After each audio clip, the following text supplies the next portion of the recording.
Mida on oluline ja vajalik ühel ürituse korraldajal teada? Selleks, et ka ürituse korraldamine oleks lihtsam, oleme meie Kliimaministeeriumi poolt koostanud sellise keskkonnahoidlike ürituste juhendi.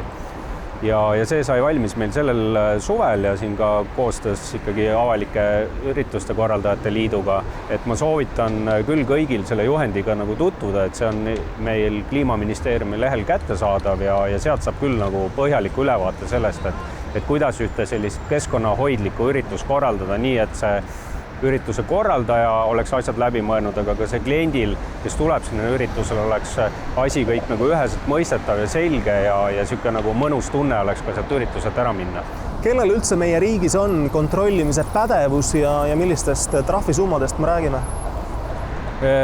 Kontrollimise pädevus, siis, mis puudutab just nagu avalikke üritusi, on siis eelkõige Keskkonnaametil ja siis ka kohalikul omavalitsusel, kes annab siis teatud üritusteks loa ja siis, mis puudutab toiduohutust ja seda poolt, et seal on siis Põllumajandus- ja Toiduamet.